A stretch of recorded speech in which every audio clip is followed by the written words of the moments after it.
Hello, my name is Marcus. I'm the compiler of a collection of therapy quotes entitled 1001 Windmills of the Mind.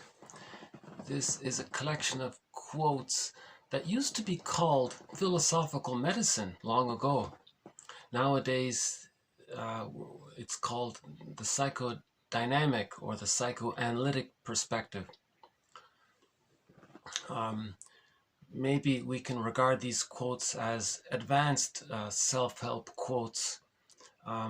These quotes are more geared towards healing the Sisyphus aspect of ourselves, the ways in which we might be repeating something over and over again, with the fantasy that we're going to get a better outcome. It can't be done after the age of 5. But the theory is when the child has some kind of trauma or some kind of pain, they're gonna want to recreate that scene to see if they can get a better outcome. But nobody in the present can be that. You can't travel back in a time machine, return to the nursery, morph back into the baby, the other person is the young mother, and change things, and then morph back, travel back, and you can't change history like that. But when there's a trauma, it's as if they're saying they wish they could.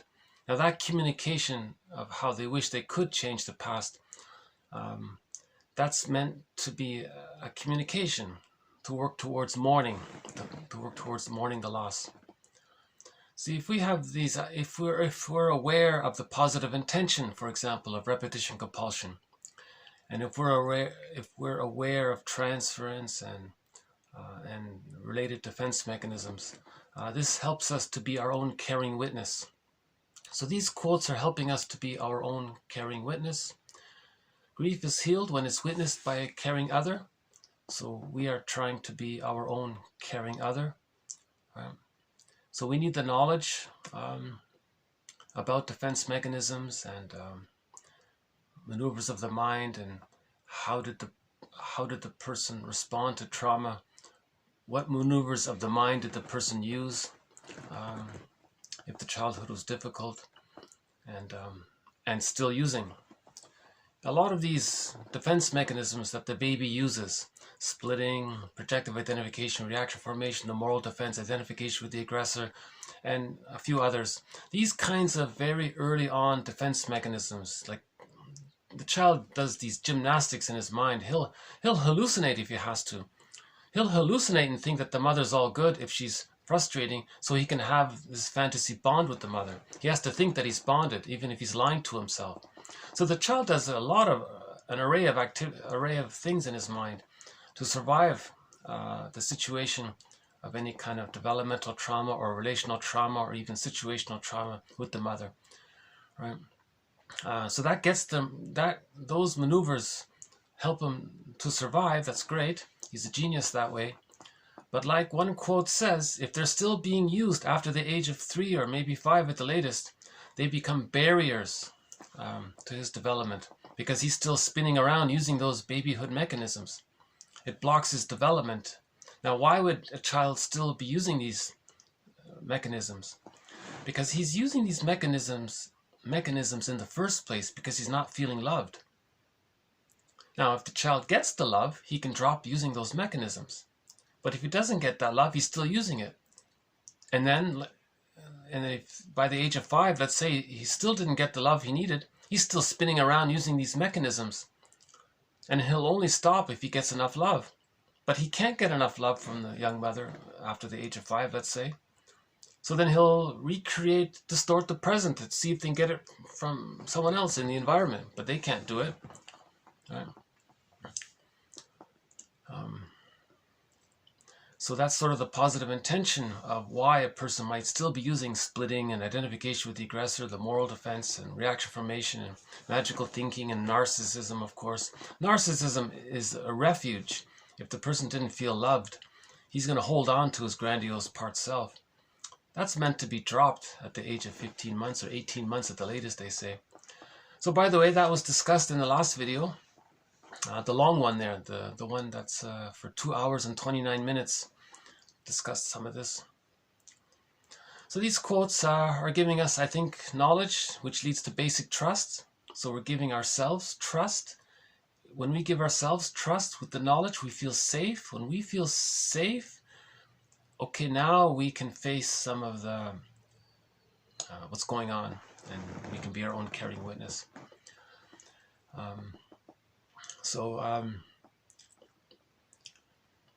There's the metaphor about being our own alchemist, meaning the baby creates two images of his mother and denies that she's frustrating and only thinks she's good, denies that she's rejecting. That's splitting. With enough love, this gets sorted out, but if that enough love didn't occur, he still uses splitting. Right? So the alchemy is, if you heal the splits, meaning you acknowledge the unconscious ambivalence, you acknowledge that the splitting is still being used, right? You know, these extreme opinions, somebody being is over idealization 1 minute and complete devaluation the next minute, that's a representation of splitting. If a person acknowledges that they're still using splitting, that means there's unconscious ambivalence with the mother. Now, if they can forgive the mother, you know, it might be, in yesterday's quote, one author's question around how to forgive the mother is just consider the idea that if she were healthy, that isn't it possible that she would do the natural thing and love the child normally if she were healthy, but she couldn't because she was stuck in her trauma, you know. So that helps towards forgiving the mother, because you acknowledge that she would have loved you if she could, but she couldn't. And despite her trauma, maybe she did manage some. So you try to bring it all together, that she could have loved you, she did love you a little bit, but she did hurt you. But it was one person doing all this, not some goddess or demon. You don't split it. You try to hold the tension of the opposites. So then if you see the mother as a whole person, as healing the splits, that's called getting the key out from under mother's pillow. So Robert Bly's metaphor is that one of the main tasks in healing is to get the key out from under mother's pillow, because the boy lost his golden ball and it's in the cage. But to open the cage, he needs the key. Where's the key? It's under mother's pillow. Now that pillow is a symbol, that image, that metaphor it means the child has a concept of his mother as a whole person. That's healing the split. But if the mother's seen in this split way, if the mother's seen through the unconscious fantasy that she's a goddess or a demon, then that means he's too attached to the mother. In order to differentiate from the mother, he has to forgive her. That means he's giving himself the love to leave the mother. Normally, the mother loves the child, then the child can separate and be himself. He feels safe to do so. With the process of thinking and forgiving, he's giving himself the love to differentiate. So man's main task is to give psychological birth to himself, if he didn't get it naturally by the age of 3.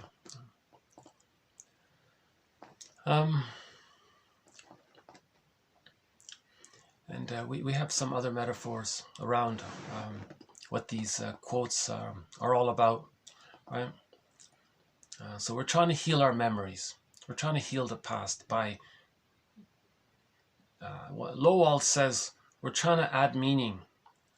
And if you add meaning to your past, in a way, in terms of your memories, you're actually changing, you're upgrading your memories. So that's like healing in that way. If you're upgrading your memories, so you're healing that way. That's what he means, right?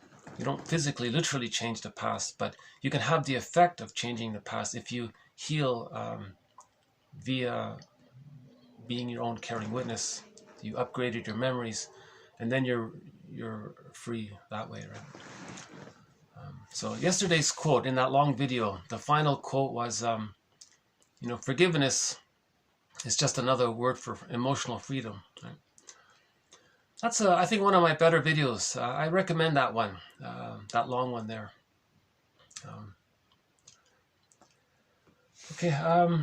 So in this video, we'll add, it'll be a short one. We'll add 2 quotes here. So we have over 30 threads in this series, themes or topics or areas of consideration within the concept of the psychodynamic perspective.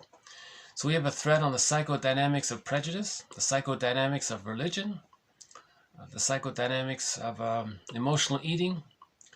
We have a thread on every major defense mechanism, right? Rationalization. We added a very good quote to rationalization. One guy said, rationalization, that's when you want to argue your way away from the truth. You can't face the truth, so you create an argument to convince yourself to get out of the truth. So rationalization is when you want to appear to be reasonable and logical by using fake logic and pseudo-logic, and you're using tricky idea, equivocation and logical fallacies. You want to confuse the others so they don't question you, and you want to get away. You want to argue away from the truth. So the truth is the person doesn't want to admit something about himself. He doesn't want to accept something about himself. It's too painful. So he wants to argue away from the truth, right? So if he was unloved as a child and he identifies with the aggressor, now when he's unloved, that's repression. When there's repression, there's projection. See, the psyche seeks wholeness. So, okay, so let's pause for a sec. If the child felt unloved, those feelings get repressed. Metaphorically forgotten, but it's not forgotten. But it's there. Now the psyche seeks healing. So the psyche gets the person to somehow fantasize that what belongs to him belongs to someone else. That's called projection. So projection is like creating this mirror for you to see what's within. My favorite quote on projection is the means of bringing repressed material to consciousness. Okay. So the psyche is doing this for him to own what he's disowning. So let's say the person did feel unloved. He then says the other person is no good. So if the baby was unloved, he might conclude that he's no good. Then he looks at someone else and says, look, they're no good. Yeah. Now he identifies with the aggressor, devalues them and says they're no good because he wants to communicate that his mother devalued him. Now he's stuck like Sisyphus in his battle with his mind, right? So let's say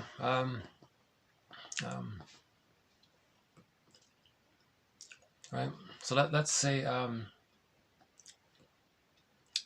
he has this memory of being unloved, and then he sees this quality, this impoverished feel, this hungry, enraged, empty part self, this impoverished self, this despised self. He can't accept that. Okay? So he just says it belongs to someone else. Right? And then that's the projection there, right? I went on a bit of a tangent there, and I forgot my main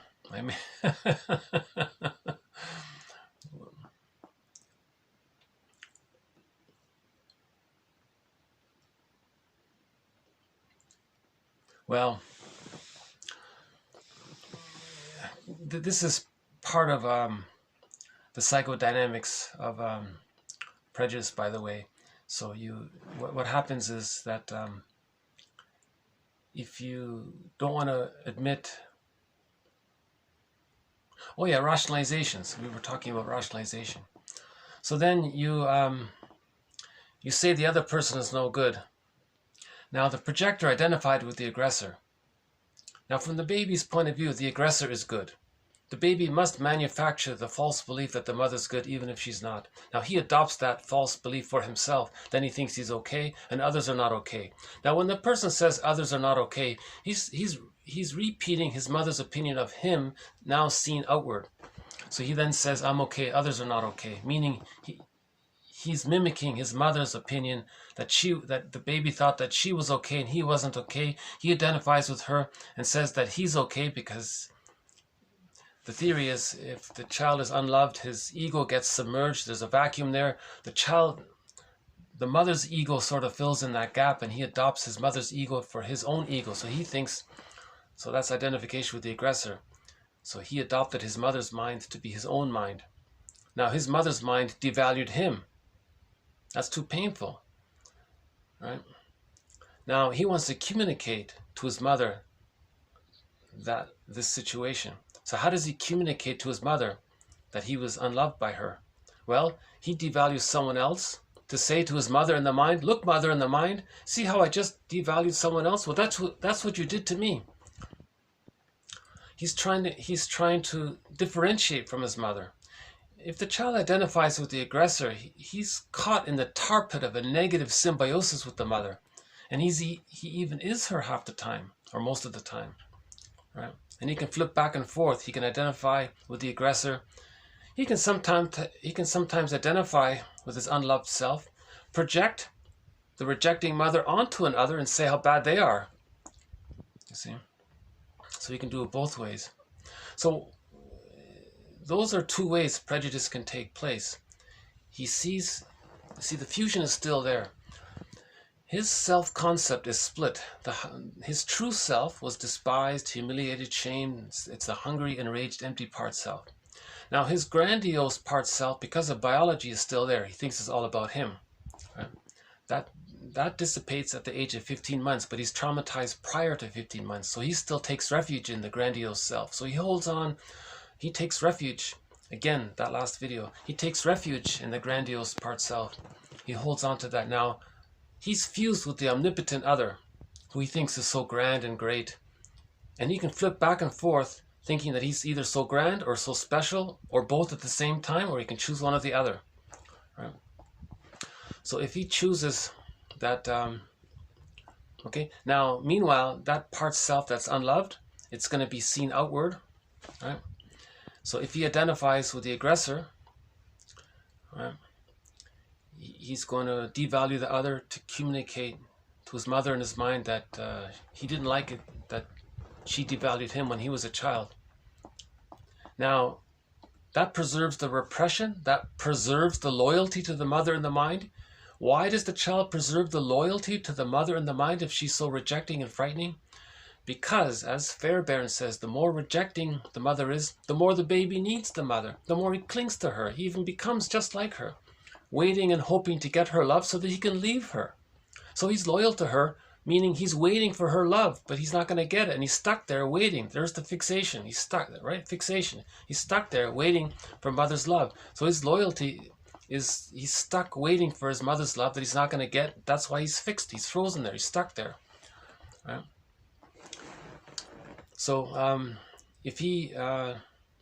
so when he says others are bad, he's trying to say to his mother, look how bad, look what you did to me, how I didn't like it. He thinks in his hallucination he's going to get his mother in his mind to change her ways and correct it and say sorry and love him, and then he'll differentiate. It can't happen. But he's stuck there trying to do that. Now sometimes, because of the fusion, the self and other fusion, he may hold on to the grandiose part self and then project that rejecting mother onto others and say how bad they are. Now, he's re-triggered of being hurt by her. Now, to communicate that, he's going to flip it around, devalue the other. He's going to identify with the aggressor, devalue the other, to communicate that he was devalued by the other. Or he may simultaneously say that the rejecting mother is the other, and then expresses anger towards his mother. That negative magic gesture is, look, mother in the mind, see how angry I am at you. Right? I've created this mirror, this substitute mirror of you onto this other person, and I'm angry at them. I'm trying to show you how angry I am at you, so that you can change your ways and love me, so that I can leave you. Right? This person is talking to a phantom. It can't happen. You see? So these two activities, that leads to the psychology of prejudice. Now, in order to preserve that, in order to keep that repetition compulsion going, because he's still in his battle with his mother, and he's stuck there. So to be loyal to his battle, to be loyal to his rejecting mother, because he's still waiting. He's still waiting for her to change her ways to be loved, and he's still stuck communicating the situation, and she's not listening because she's a ghost in the mind. So she's not listening, but he's stuck. He doesn't know what else to do, right? If he's not conscious, right? Now, when he says that someone else is so bad, he's got to make it convincing. He's going to manufacture an identity for them. He'll paint a picture about them and make it convincing. And he'll use false logic, pseudo-logic, he'll cherry pick, he'll exaggerate, he'll mote beam, he'll take a speck and elaborate it. It's a falsification of reality, but he's doing that to preserve the outer image of A, he was unloved, and therefore he's no good, or B, that the mother is so terrible, right, and rejecting. So he's invested heavily in manufacturing an identity for some non-threatening substitute other, right? Now, to preserve the repression and the loyalty and the repetition compulsion and the projections, he's going to continue to project and see if they might even coax the other person to play the role. They might coax the other person to play the role of the shamed self or the rejecting mother to keep it going. Now, to keep it going, they're going to use another layer called rationalization. Now, rationalization, that quote from yesterday, or 2 days ago, that's arguing your way out of the truth. The truth is he was unloved by his mother. The truth is he was hurt by the mother who didn't love him. But he wants to argue his way out of that and say that the other person is responsible for all this. So he wants to shift the center of responsibility away from himself and move that center of responsibility onto the other, the safe substitute other. Then he doesn't face it within, he preserves the repression. If he preserves the repression, he feels better, because if he were to accept what he's denying, he would feel embarrassed, he'd feel anxiety, and he doesn't want to do it. So he wants to shift the center of responsibility for his feelings outward, then he thinks it's not within, you see. So rationalization, that's when a person is very convincing in their elaborate stories and their lies that the other person is so bad, right? And that preserves the repression. So prejudice is confession. Projection is confession. Rationalization is a confession, actually. Rationalization is showing you that they're trying to argue, that they're trying to escape the truth about themselves. They're trying to lie to themselves, and they're trying to lie to others. Right? And this rationalization, that's a major thread in this series. All of the tricks involved. That whole thread on the logical fallacies, equivocation, straw man argument, red herrings, you double think, all that rhetoric that goes on with rationalization. That's sort of a thread in our series that supports this psychological defense mechanism of rationalization. Now that term rationalization, when you hear it for the first time, you think, rationalization? You mean he's being rational? No, it's the opposite. Rationalization means you're trying to give the appearance of being rational. Rationalization means you're lying, but you want to make it sound reasonable and convince yourself and others that you're telling the truth, but the purpose is to escape the true motive. The true motive is to get away from the feelings, the anxiety. Right? So that's the positive intention of all these psychological defense mechanisms, to get away from the persecutory anxiety and the abandonment depression of being unloved. So that's the positive intention of defense mechanisms. All defense mechanisms are there to deal with anxiety. Right? Now, you might think, well, if everything's repressed, doesn't that solve the problem? Not at all. If something's repressed, it's going to make the person ill. So the body bears the burden. So it comes out somehow through the personality, through the prejudice, through the lies, through the manic behavior, through the avoidance, through the acting out, through the emotional eating, through the body, or the body bear. It comes out in some ways. Right? So the psychodynamic, the psychoanalytic perspective is about understanding all of this, how we live in two worlds. Right? Our memories, our world of memories, and how they influence our interpersonal world in the present.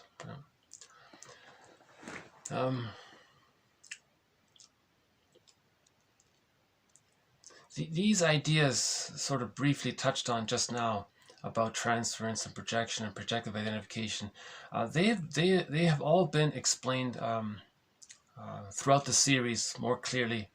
I'm just trying to offer a little bit of a synopsis or teaser about it all, but this isn't the full explanation for it. I'm just hoping to pique your interest in this area and to look further into it. And this next quote here is an effort to do that. So TQ 1648, so I'll add one more quote to our thread on the repetition compulsion. Okay. So what is repetition compulsion? Okay. Now in this quote, he makes reference to transference as well. Transference is a part of repetition compulsion, right? Transference is that scene you had with your parents in childhood. You want to transfer that whole scene and the roles, your role as a child and the role of the mother, you want to transfer that into the present. So you're in the present, you're replaying your role as the child in the present, and you're transferring the mother's role into the present. So you're transferring, you're replaying the past in the present. So that's sort of like a transference. Now, when they say projection, that's talking about individual traits, individual personal feelings onto others. Transference is a broader term. So these two ideas of transference and projection are aspects of repetition compulsion, right? So this quote here explains it, that the positive intention of repetition compulsion is to get a better outcome, so it's less painful. Right? Okay, 1648. Since transference is a form of repetition, and if we think that it is true, we might ask the question, how can repeating the most painful experiences that a person has had help him to deal with the future? That doesn't make sense. Why would he repeat it? Why? That's a good question. If the child was unloved with his mother and he's in the present with his partner or something, why would he replay that? Why would he repeat it? It doesn't forget, right? The elephant has a good memory, right? We don't, our brains, our amygdala, it's timeless. It doesn't forget, right? And it's painful there. So in the memory world, called the internal object world or the internal theater, a lot of thoughts and energy is in there. It's like unfinished business, so to speak. It's still trying to deal with that pain of the childhood. That's why it's bringing it up into the present, right? That's the general idea, right? So this, in other words, this is a fundamental question about the way in which the human mind seeks to cure itself of trauma. Okay? So repetition compulsion is seeking to cure. It's getting the mind to cure itself of trauma. Repetition is obviously painful, but it exhibits the wound. Well, at least we can see it. Okay, so he's saying here, well, let's think about it in a positive way. Just like in a physical wound, the doctor sees the wound and then he puts a band-aid on or whatever. So in the psychic emotional area, if there's a psychic wound, we repeat the scenario in the present to show ourselves or the friend or the therapist that wound. So when we repeat something, we're showing the wound. It's a similar idea, so that it can be healed, either by ourselves or others, right? That's not a bad metaphor, right? You go to the doctor says, where's the wound? And you show, oh, there's the wound. Okay, he can help you. So in the spiritual, emotional, psychological, invisible realm, how do we show that wound? Well, we dramatize it. We recreate the childhood scene into the present, assign the therapist the role of being the bad parent, or make him think he's the unloved child and we identify with the aggressor. And then the client will put down the therapist to communicate that when he was a child, he was put down by the mother. So he's recreating, so he's showing the wound. So repetition compulsion is an attempt to show the wound. Okay? Repetition compulsion is an attempt to show the wound so it can be addressed and healed. Right? Okay, the purposeful aspect of repetition is that there can be a different outcome from the occasion of the past. Okay, so the positive intention is, can we get a better outcome? It can't. You see, that's the tragedy of it all. It can't be done. No person in the present can take you into a time machine, travel back to the nursery, and breastfeed you properly, and then you got healed and you internalized mother's soothing administrations, and you felt her maternal presence, and then you morph back and hop back into the time machine. It can't be done. But that's sort of what he's trying to, he wants to get a better outcome. That's what he means. That's the positive intention of it. He's looking for a better outcome, right? But it can't be done, right? So we have to mourn it, right? Okay, so transference is a process of repetition, right? Keeping the client in a state in which he is in, right? So he's repeating it all the time, right? So we know that clients who suffer, so for example, okay, so the next part here is sort of an example of it. Okay, so we know that clients who suffer from a relationship with an unfaithful woman will go and find just such a woman again. If we look at his past, the man's past, we will often find that he is recreating a sense of abandonment that he might have experienced with his mother or father, in which, to a greater or lesser extent, he felt that he no longer counted with them. So if the child felt that he didn't matter, he didn't count, he felt abandoned, emotional abandonment, not physical, emotional abandonment. So if the child felt emotionally neglected, abandoned, that's a pain, then he'll choose a partner who's going to do that. Then it happens again, he chooses another partner who's going to, so he's sensitive to this because he's trying to get a better outcome. Now, no woman in the present can offer that, can give a better outcome. She'll get exhausted. She might try, and at some point she'll say, dude, you're expecting way too much. I can't nurse you. I can't give you that, what you missed. So our next quote here, 1649, will be an attempt to look at this question around what can couples do if they're caught in that situation. This may explain some of the mechanism of repetition compulsion, right? Perhaps also this is partly related to the human capacity to hope, right? So he's saying, why do we keep doing it? Well, we have hope for personal redemption. We have hope for healing, right? There's an innate drive for healing, so there's this hope for healing. So that's part of it. Combined with the human capacity to put a mistaken degree of trust in our own powers, okay? Where we still hold on to enough omnipotence to believe we can change people and situations. Repetition, compulsion, transference, and projection constitute an active resistance against remembering. Even a negative pattern being repeated will be held with amazing tenacity. So there's the title of that play, I love you, you're perfect, now change. He's still remember the grandiose part self is still there with trauma. He still holds on to his omnipotence. He thinks he can do anything. So the theory about this is that when the baby's in the womb, he has a need, it automatically gets met. We theorize it's as if if he were to have thoughts about that experience, we imagine he might think he's a little sorcerer or a magician, omnipotent power, a little god. Then when he's born in the social symbiosis, he has a need.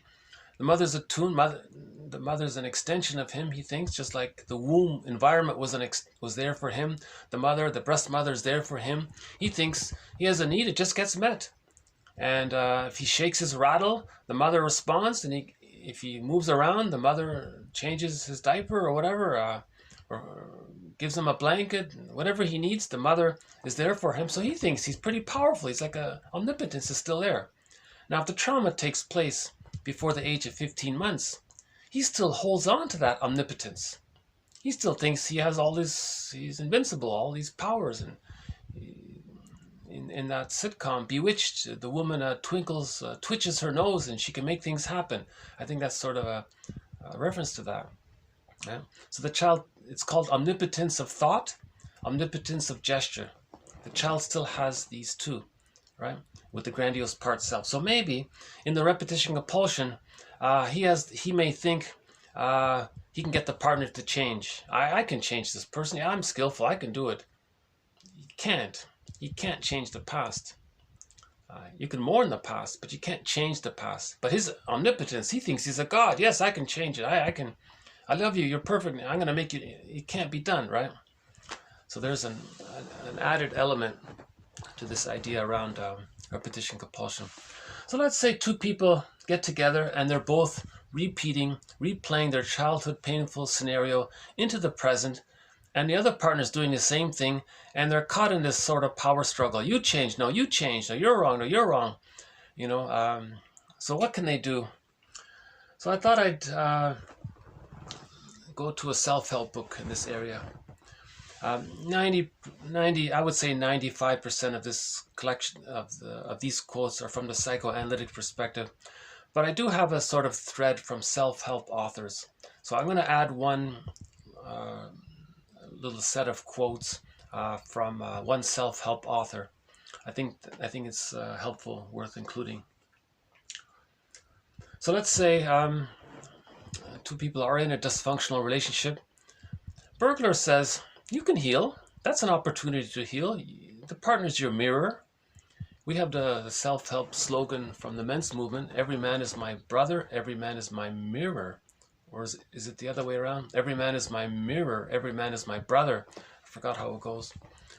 So your partner is like a mirror, and your friend, and you can heal if you're conscious. The idea is to be conscious of it. Now, ideally, with normal development, it's I'm okay, you're okay. There's mutuality there. They both make I statements. It's easy. The marriage becomes like fine wine. Neither side has exaggerated fears that one or the other is going to abandon or engulf the other. Those are babyhood fears. If there's trauma in babyhood time around being engulfed or impinged upon by the mother, or used or exploited by the mother, or abandoned by the mother, those are babyhood fears. If it's frozen there, later on as an adult, they're going to transfer, project, carry into the present, relive in the present to see if they can get a better outcome. It can't be done. Now they're stuck trying to do it. So as a Band-Aid, I thought this is a pretty good, as Band-Aids go, I think this is a pretty good Band-Aid around this area. And maybe it crosses over into healing as well. So we'll see how it goes. So TQ 1649. Okay, one woman says to her husband there, I'm sorry, husband. I'm sorry I couldn't hear you sooner. So the husband was saying this and that, and the woman didn't care. Finally, she got it, and then she said, I'm sorry I couldn't hear you sooner. That was a nice thing, right? So that line comes from this book here, Talk to Me. Right? Talk to me like I'm someone you love. Relationship repair in a flash. Okay. So her idea is that if people are triggered, maybe you just show them a flashcard. So I thought I'd look at some of these flashcards. So I'll just read through a few of them here. Let's see if it shows up. Okay. So again, the idea is to show the card. So if you're in an argument with your partner, you can flash one of these cards, right? So one partner says, hey, we need a new perspective. Let's take a break and each get clearer about what really matters here, okay? Is it showing okay? Hopefully you're seeing it okay. Another one. I would love it if we could just be quiet and hold each other. I feel really crummy about what happened. Could we just make up? I want to hug you, and I'm not sure I'm welcome. May I come closer? Right? So you realize you're doing something dysfunctional here, and you want to interrupt it, right? It would mean a lot if you could just say, I'm sorry. Or do or say something that shows me that you care about what happened. Right? I can see how upset you are, and I feel terrible.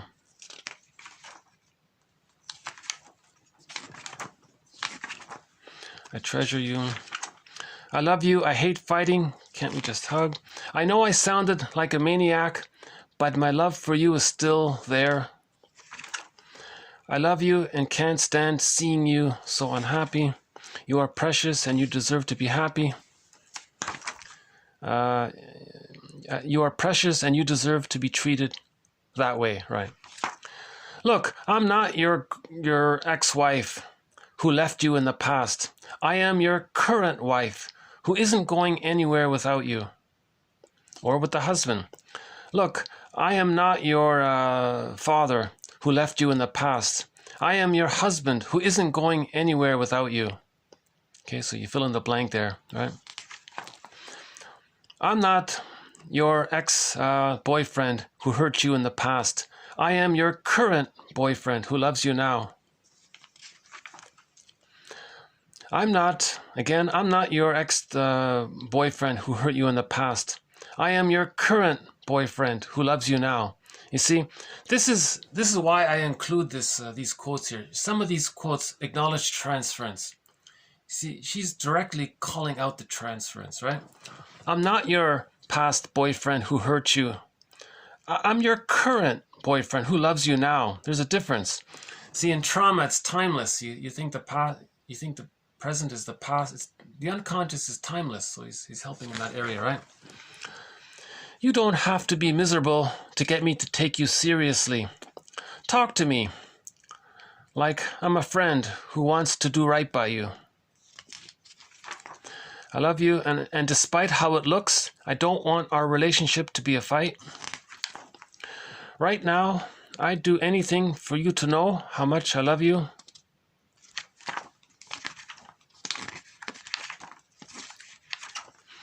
I'm sorry that I acted as if there was only my reality. Yeah, that's good. I think a person with a narcissistic pattern, if he could make that statement and acknowledge the reality of his partner, that there's two people there, that they're a person in their own right, that would be healing right there, right? I'm sorry that I acted as if there was only my reality. That's a good one. I'm sorry I couldn't hear you sooner. This quote seems to be the author's favorite. She says about it, okay, this is a flashcard that has the potential to make your partner feel deeply felt and cared for.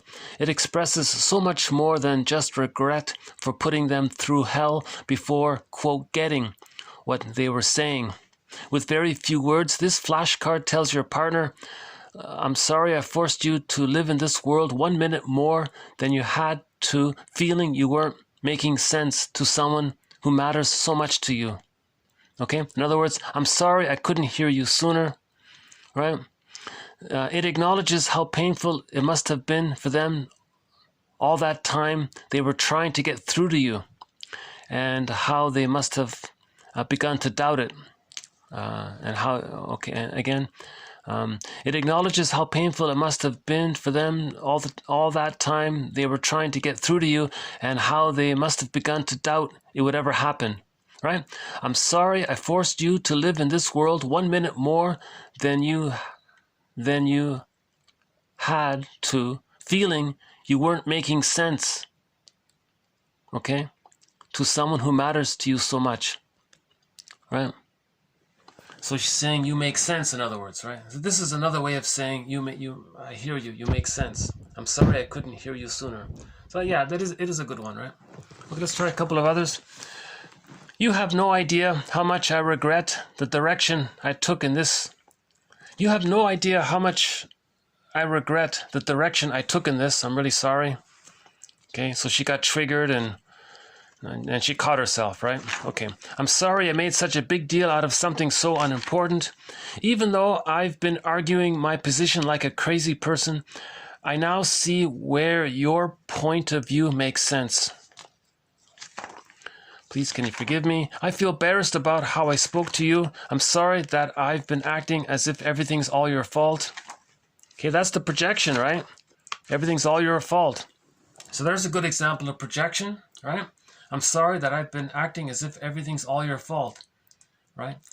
She wants to shift the center of responsibility away from herself project the unloved self or the rejecting mother onto others and say it's all their fault. But that person isn't the mother. That person isn't them when they were a wounded child, right? So she's owning her projections, right? So that's a good one. I know what I said was hurtful. I truly didn't mean it and would do anything to take it back. I know I've really hurt you. What can I do that would help you trust me again? I'm sorry. It would mean a lot to me if you could just repeat back to me what you think I'm trying to get across. That's a good one. I think that's a very good one. It would mean a lot to me if you could just repeat back to me what you think I'm trying to get across. Because if people, they're going to distort reality and hear what they want to hear, right? Kind of thing. I can absolutely see why you'd be annoyed with me. But can you give me some sign that we're still friends? Okay. You seem so enraged that I feel pulled to do or say something to calm you down. Is that what you really want? Yeah. You seem so upset or defensive or prickly, or you're like a porcupine here. You seem so touchy, and I feel like I'm on eggshells around you, that I feel pulled to do or say something to calm you down. Is that what you want? So it's just acknowledging the consciousness that she feels that she's on eggshells, right? Are you in a space to talk? Right? Tell me the truth. Am I responding in the way you need me to right now? What can I say that would make you feel understood? When you say things like that, it sounds like you are thinking of ending our relationship. Is that what you really mean? Okay. No, of course. He wants understanding and love. He doesn't want to end the relationship. People, one guy says people end relationships when they're just so angry. But that's not what they wanted. They wanted to be heard and understood and all this, right?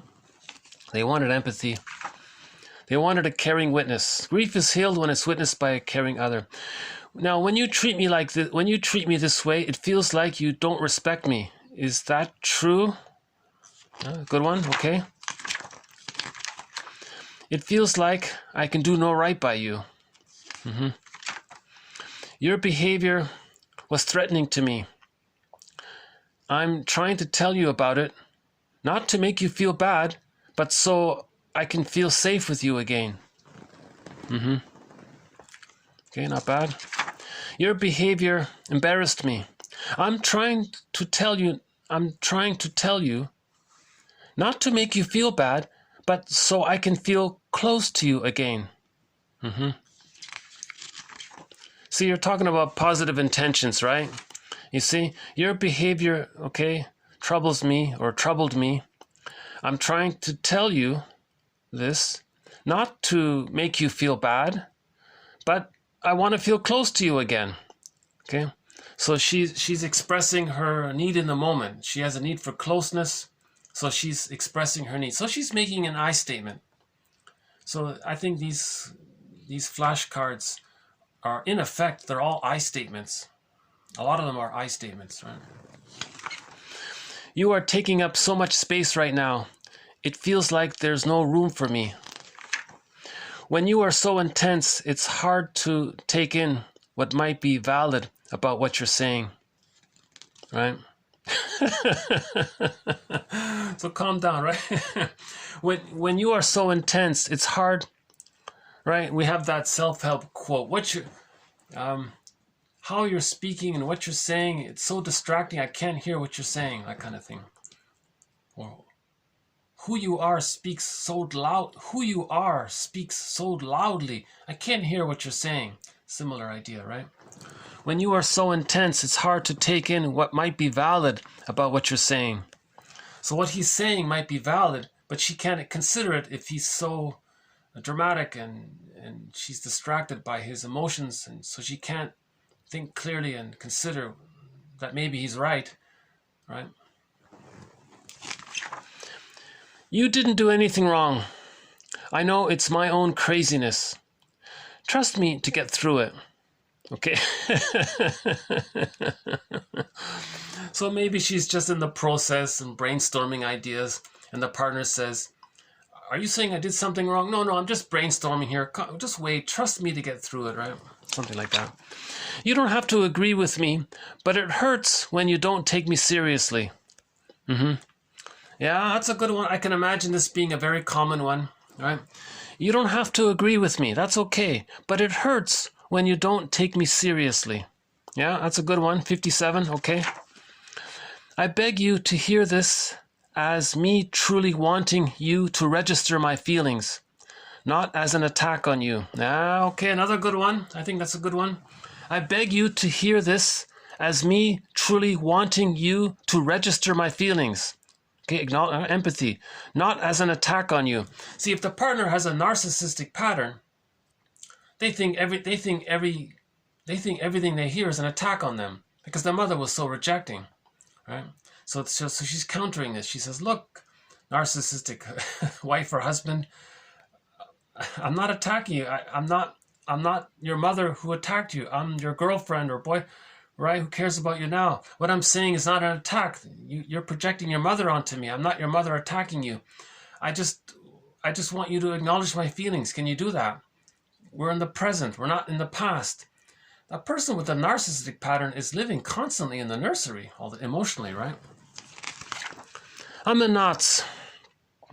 I'm afraid to tell you my truth, and it's a horrible feeling that I have to humor you. Okay, in other words, she's looking for empathy, but she feels in the position where she has to put herself aside to give him empathy. Is that right? I'm in knots. I'm afraid to tell you my truth, and it's a horrible feeling that I have to humor you. Okay, I'm not sure about that one. Okay. I know I'm pretty shut down right now, but I promise I'll be back.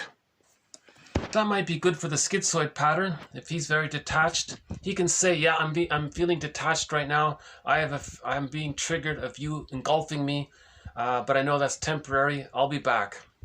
Right? I don't feel heard. I'm probably acting like fill in the blank right now, and I can appreciate how disturbing that might be for you. I'm probably acting like right now, and I can appreciate how disturbing that might be for you. I'm probably sounding like your father right now, and I can appreciate how annoying that must be for you. I'm probably carrying on like your mother right now, and I can appreciate how frightening that must be for you. I was just reacting to you as if you were my father, and I know that you're not. Okay, so she's owning her projection. So she's admitting it. So she acknowledged that she projected the father onto the husband, and she caught herself, and she's confessing. Right? I was just reacting to you as if you were my father, and I know you're not. I was just reacting to you as if you were my mother, and I know you're not. See, that's a tough one because a lot of people project the mother onto the father. So when they may say they're reacting to the partner as if they were the father, but what she means is she's projected the mother onto the husband. Something like that. Right? I was just reacting to you as if you were my mother, right? And I know that you're not. So if she says this, she might mean this, put it that way. I'm probably sounding like a parent right now, and I can appreciate that's a turnoff. Yeah. You are so upset, I probably don't fully understand my impact on you. Please tell me, I want to understand. You are not being crazy. I can see why you'd be upset with me. So she's acknowledging her contribution to the argument, right? I know I haven't made it very safe for you. Please don't give up on me. Yeah. I know I've been relentless. I can understand why you'd want to get away from me. So if the woman projects the engulfing mother onto the husband, and now she's relating to him as if he's the engulfing mother, and she's angry at her mother through the proxy of him being the substitute mother, then she catches herself and says, okay, I can understand why you'd want some distance from me, right? If the mother's engulfing, the natural response is to seek distance, right? I know I've been relentless. I can understand why you'd want to get away from me right now. I realize I'm overreacting. Can you give me a minute to get sane again? I realize I'm overreacting. Can you give me a minute to get sane again? So I played a quote from that rock star. He has a part-time job as a motivational self-help speaker. He has a slogan on his t-shirt, I think. He says that, how does it go again?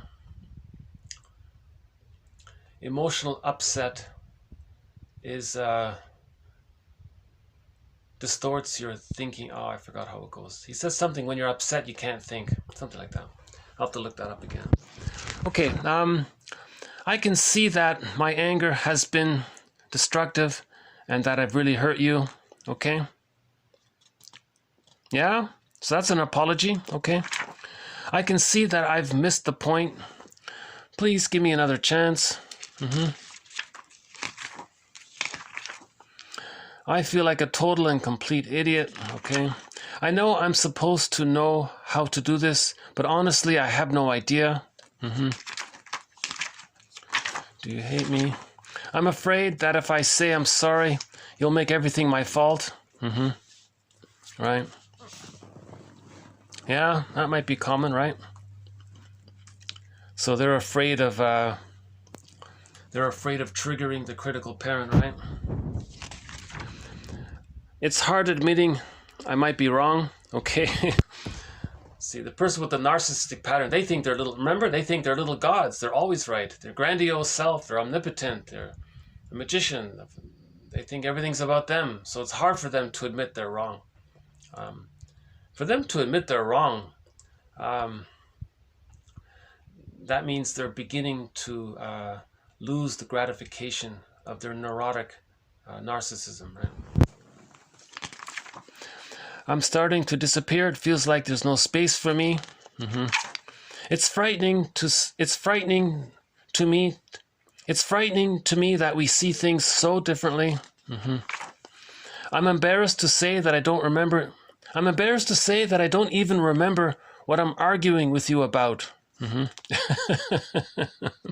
I'm embarrassed to say that I don't even remember what I'm arguing with you about. Okay. What are we arguing about? I forgot. When you won't communicate with me, I feel like I'm nothing to you. Whoa, ouch. Okay. I'm afraid to be real with you. I know I sounded very angry, but I was feeling more threatened than you could possibly have known. Okay, so she's confessing that she was triggered, right? When you talk to me that way, I just feel small.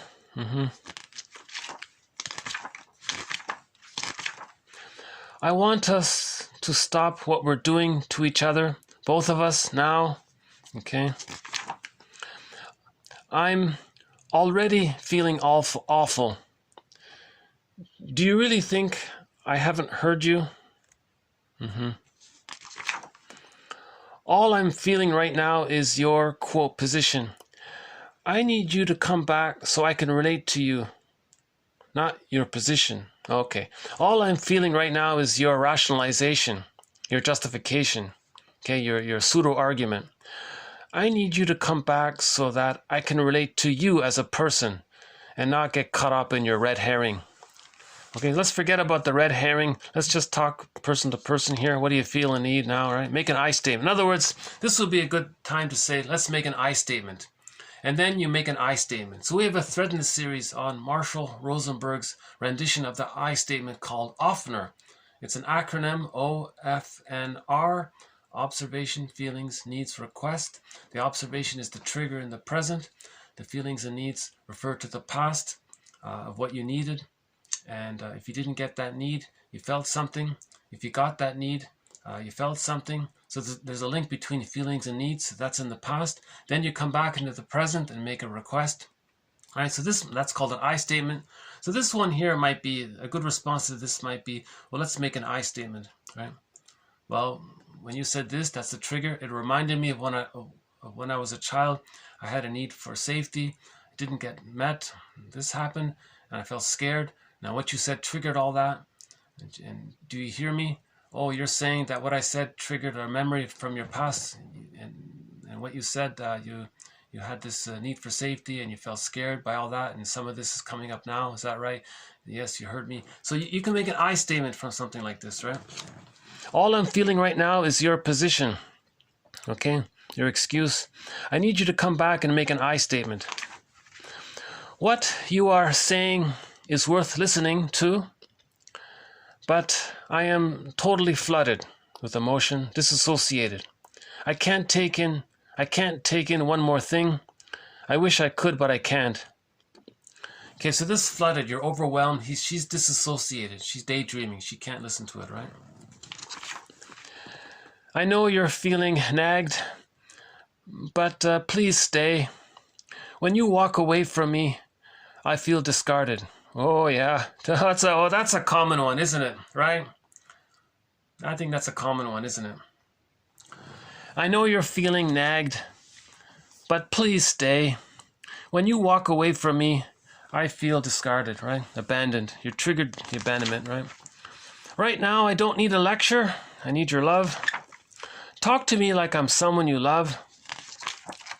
You're being a bully. I hate feeling that I have to walk on eggshells around you. Right? I would imagine that would be an acceptable thing to say to a person with a narcissistic pattern. Right? Of course, he'll shame you for it. Right? If you say, if you recognize your friend has the narcissistic pattern and you're always hyper careful around them, you know, I hate this feeling that I have to be so hyper careful with everything around you, that I have to walk on eggshells around you. Oh, he's triggered. You don't think he's perfect and grandiose, so he'll devalue you. Now, when he devalues you, then you respond by saying, when you were a child, did you feel devalued? Oh, then, I don't know if you can take that. Then he may, what's this psychobabble? So he'll devalue it in some way, right? Rather than just criticize me, can you tell me what you want in a more positive way? Okay, so that's make an I statement, right? When you go on like that, I feel invisible to you. I am your friend. It's painful seeing how quickly I can become your enemy. Okay, so that's the splitting defense mechanism, right? You're a great friend. Oh, you're really not my friend. You know, who needs? So that's a sign of the splitting, right? So idealization, you're a good friend, and then devaluation, that kind of thing, right? I'm feeling very scared right now. I'm feeling very scared of you right now. Yeah? Okay? So that's an I statement, right? When you talk like this, I feel scared. I feel scared because you're talking like this right now, right? I was making a big deal out of something that just isn't that important. I want to let it go. I've been so focused on being heard, I didn't see how much sense you are really making. Okay, yeah, that's good. Fear not. I'm not on a tear. I just want to say one simple thing. Okay, so when they say, we need to talk, fear not, I'm not going to go on a tear. I just want to say one simple thing. There's something really important I need to say to you. And I would like you to truly listen, not react, for at least 5 minutes anyway. Can you just listen for 5 minutes, for Pete's sake? There is something really important I need to say to you, and I would really like you to truly listen, not react, at least for 5 minutes. I don't need you to see this exactly as I do, but I do need you to hear where I'm coming from. I'm frankly confused about what's going on between us and need a little time to sort this out. Is that okay with you? I know you want to repair this, but right now I just need to be in my own space. Please try not to take this personally. I love you. Okay, so she knows she's triggered, right? And she doesn't, yeah. Okay, I have no idea what to do right now except to tell you that I'm in a lot of pain. I know you are too, and I want it to be friendlier between us. It's nice. I'm upset. This doesn't mean that you are a bad person. It means that if you could just listen, I would feel incredibly loved. Okay? You can see, this sounds like the codependent person. See, they're doing all the work here, right? All I want is for you to listen to me with an open heart. I wish you could hear this as me saying yes to myself and not no to you. I know I'm being defensive. Can you say this in a less charged way so I can feel safe with you? Again, can you make an I statement? Oftener, right? This feels awful. Can we start again and really listen to each other? Right? And actually the one at the end here is...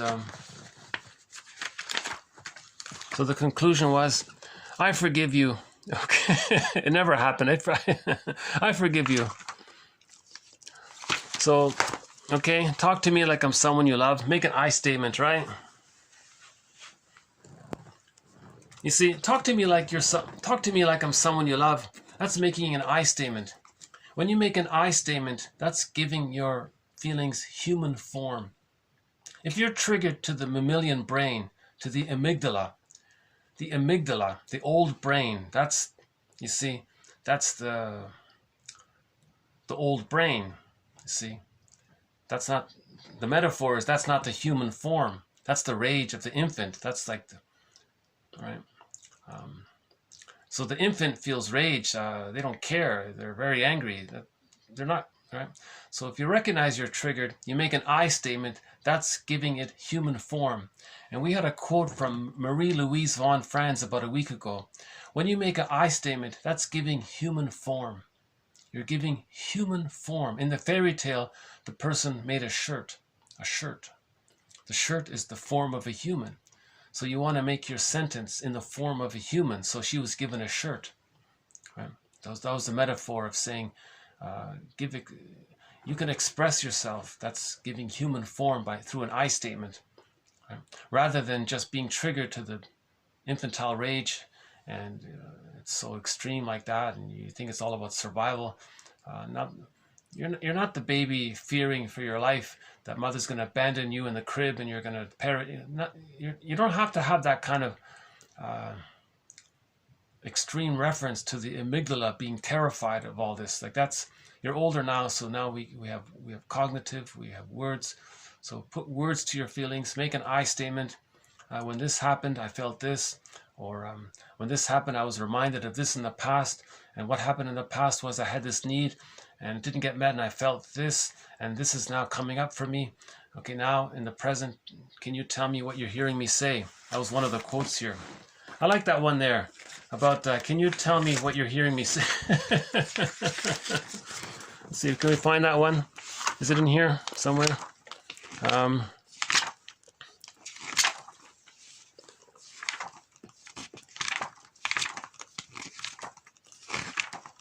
Well, it's in here somewhere.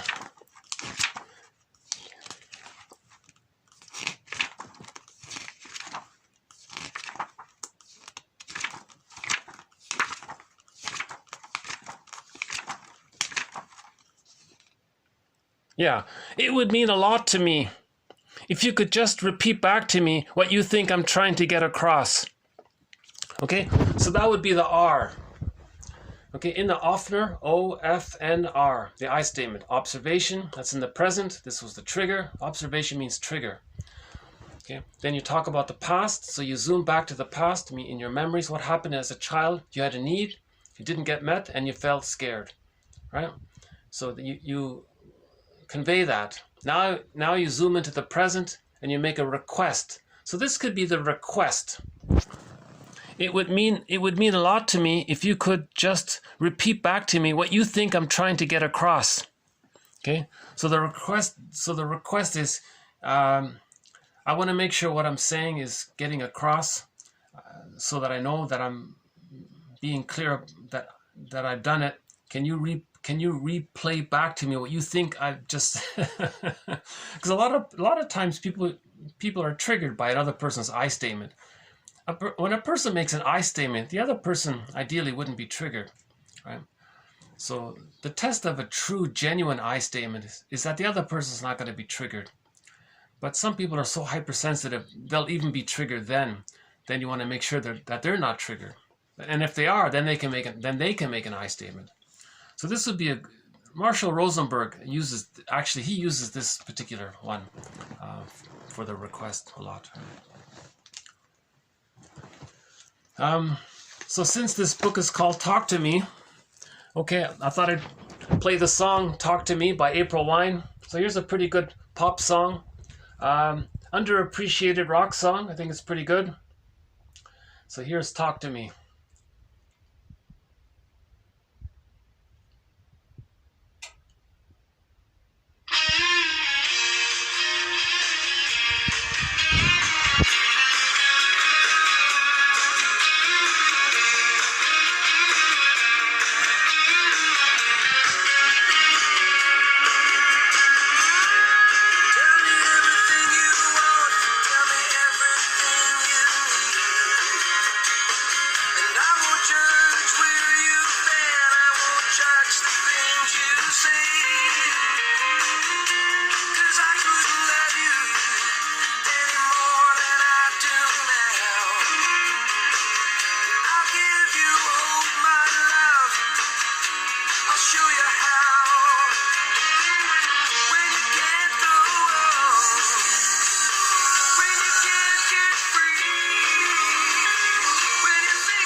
Yeah, I remember it now.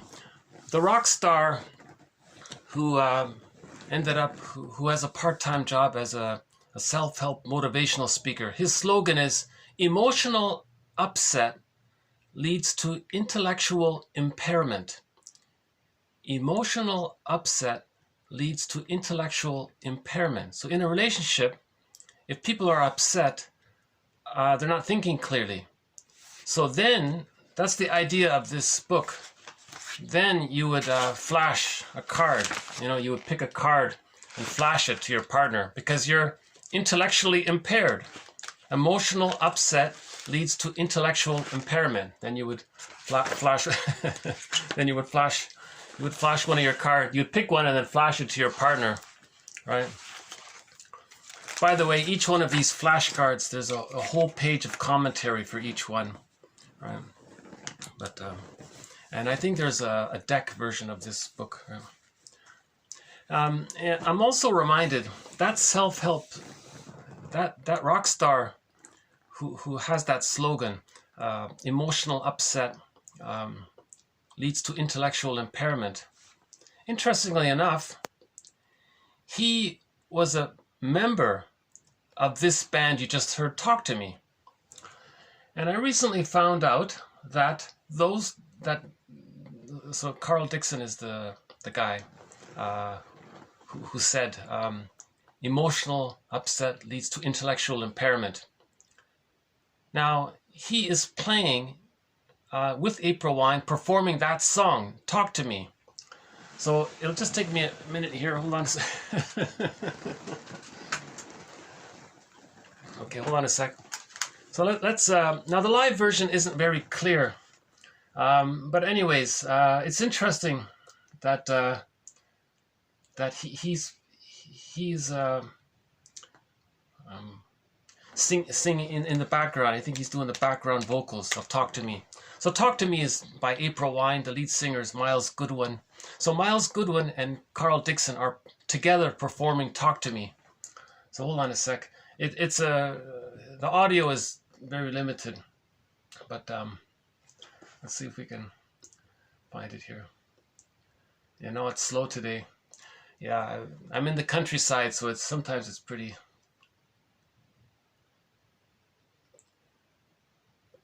Wow, it's really slow today, huh? Okay. Hold on a sec.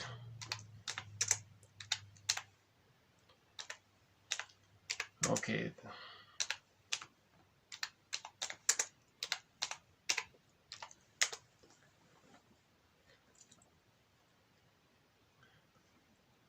Yeah, okay, so here it is here.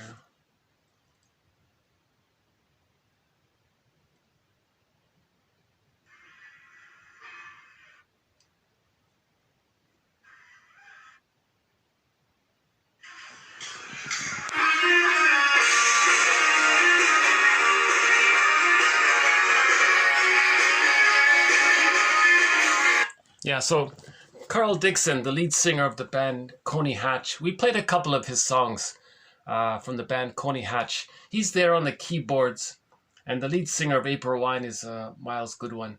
So I didn't know that he was a band member for a while.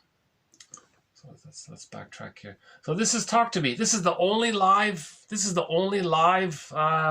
version of Talk to Me. That's a pity.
Okay.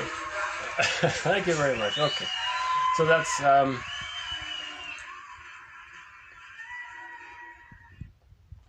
and I just noticed as well, you know, this idea about humanizing. It says here on the cover, in the endorsement here, right? It says just about any couple using this material could humanize their relationship. You see? Just about any couple using this material could humanize their relationship. See, you're humanizing the relationship. He means when you make an I statement, you're humanizing the relationship. If you don't make an I statement, you're objectifying the person. You're objectifying the person. You're seeing the person as the good breast or the bad breast. So that's part. So you're not seeing them as a full person. You're seeing them as a part breast, a symbolic, useful breast, or damaging or hurtful breast. You're only relating in that utilitarian perspective that the baby has with the breast, that the breast is meant to serve and take care, right? So the baby's in a one-sided utilitarian state, so to speak, until he's older and recognizes that the person is a person, that the mother's a person. But if you're triggered to the babyhood time, if you're triggered back into the nursery, right, the relationship, it's not humanized, meaning the person is relating to the breast, and the breast is only a part of the person. And you're only seeing this part of the person as it being useful to you. That's not human, right? That's you're missing. So you want to humanize the relationship by making an I statement. So all of these, in effect, work towards that way, right? Some maybe more directly than others. But yeah, that's a good reminder. So that's a good follow-up to Marie-Louise von Franz's quote about the shirt in the fairy tale. You're giving a shirt to the person. When you make an I statement, you're giving the person, you're giving yourself a shirt. That means you're humanizing the relationship, right? So yeah, April, very popular band. Okay, so I guess I'll just end it up here. So yeah, so maybe we'll just finish up with why don't we just play that song? You want to hear it again? That's a good song, huh? So thank you very much. This has been TQ 1648 and 1649. In 1648, we talked a little bit more about this idea of repetition compulsion. When there's a trauma, we try to recreate that painful scene in the present in a fantasy way. We fantasize that the person in the present unconsciously is the parent, right? Or we fantasize that the person in the present is the unloved self, and we identify with the aggressor. So we're recreating, replaying, reliving the childhood past into the present, thinking out of fantasy that we're going to get a better outcome, but it can't be done, and it's like Sisyphus and they're stuck there, right? So one immediate thing we can do is, first of all, humanize the relationship. Make an I statement, right? Or use one of these flashcards, right? So if we make an I statement, we're owning our projections, we're becoming conscious, right? And then the relationship can heal, right? So Bergler says you can save your marriage in this way by using flashcards and I statements. You can save your marriage. Right? He says if you don't own your projections and face your inner conflicts, and if you think that by leaving your mate you're going to leave your inner conflicts, that's incorrect. He says your inner conflicts will faithfully follow you into your next marriage. So if there's a problem in the relationship, he says run to the nearest therapist. or run to the nearest bookstore and get this book, right? Or run to the nearest search engine and type in, how do you make an I statement? What's an I statement? And check out Marshall Rosenberg's rendition of the I statement, oftener.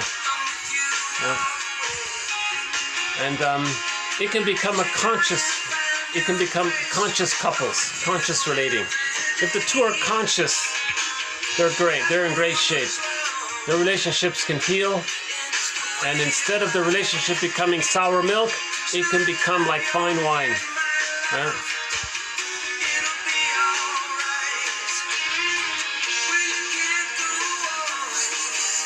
Yeah, that's interesting that Carl Dixon became a self-help speaker, and here he is singing background vocals to this song, Talk to Me.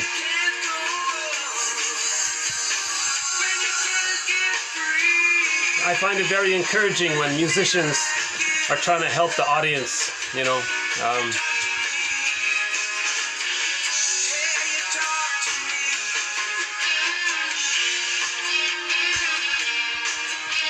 How's the weather today?